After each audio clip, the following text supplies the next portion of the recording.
Now guys, usually I'd have nothing to say about anyone who's survived cancer because it's a vicious disease that claims the lives of many, including members of my own family in recent times. In fact, the last 2 years of lockdown and saving the NHS will take the lives of more people close to me, but that's not why I'm making this video. The reason I am making it is because BBC News this morning, they spoke about Dawn Butler being diagnosed with cancer last year, which thankfully for her has now been removed and she's completely cancer-free. Obviously, I won't lie to you and say I like Dawn Butler or anything like that, because I don't, but I'm glad for her that she's cancer-free. Her politics and things like that are one thing, but wishing ill on anyone is not something I would do, and nor should anyone else.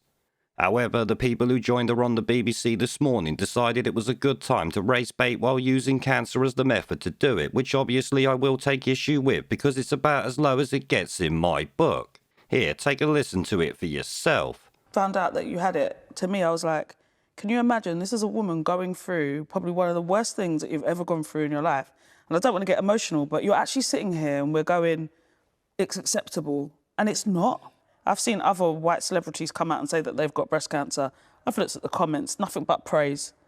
So this is where you're going to see a difference between black women and white women talking about it.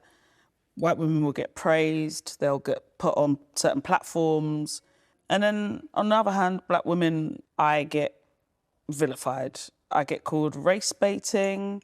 I've been called probably every name under the sun. You race baiting. Yeah. I think it's common.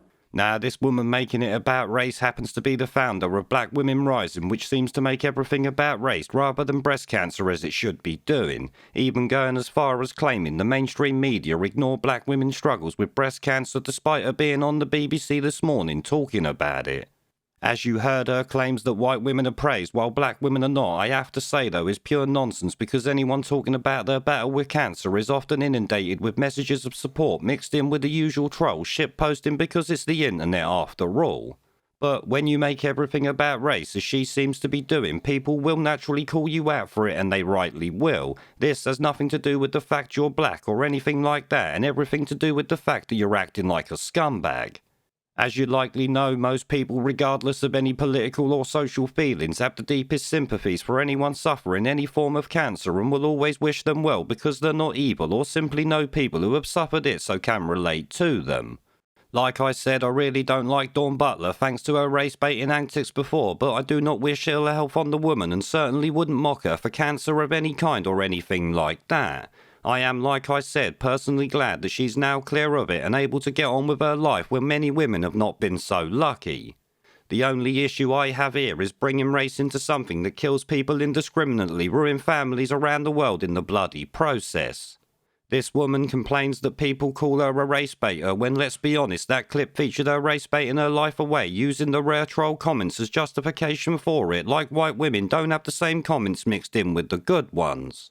Of course, they obviously do, because like I said, it's the internet after all. People will do it for the sake of doing it, as you lot know. The real issue is people making everything about race or some other unimportant shit and then crying to the media about it when people call them out. In fact, the irony of this woman complaining that people call her a race baiter as she uses race to make out like her struggle is harder than others is not lost on me, even if it was clearly lost on her and the BBC. I mean, shit, the fact that she's on the BBC talking about it shows what she said about white women getting special treatment to be complete nonsense, because it looks to me like the BBC has put her on a pedestal here. I don't know about you guys.